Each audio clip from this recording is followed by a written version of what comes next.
Politik adalah seni dan ilmu untuk kekuasaan secara konstitusional maupun non. Di samping itu, politik juga dapat ditilik dari sudut pandang yang berbeda.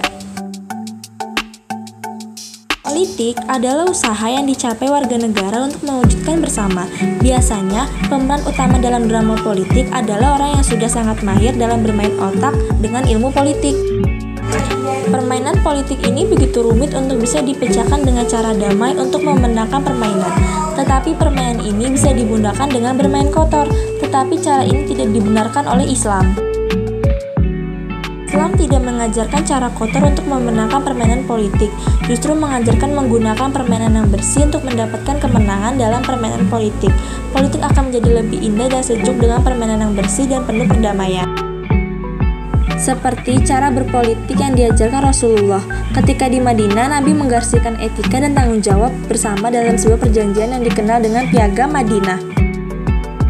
Konstitusi Madinah memuat tentang wawasan kebebasan, kebangsaan, dan tanggung jawab warga dalam pembelaan negara dari ancaman musuh dan penguatan serta pemberdayaan komitmen sosial, politik, dan hukum.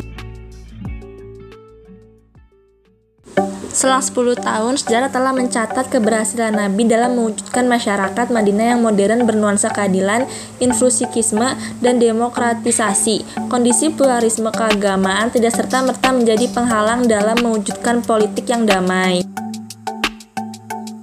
Kaum milenial yang merupakan generasi penerus bangsa ini justru mendapatkan suguhan demokrasi yang tidak elegan, baik secara langsung dan tidak langsung.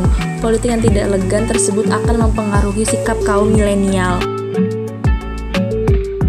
Presiden 21-22 Mei merupakan bentuk ketidakleganan dalam berpolitik. Masyarakat disuguhi atau dipertontonkan bagaimana rasa demokrasi. Yang terbesit dalam benak masyarakat adalah politik kawan dan lawan beda-beda tipis. Kawan terkadang bisa jadi lawan, begitu juga sebaliknya. Nuansa perpolitikan yang mengedepankan fitnah, penyebaran berita hoaks hendaknya diubah menjadi perpolitikan damai yang menjunjung nilai-nilai kesantunan.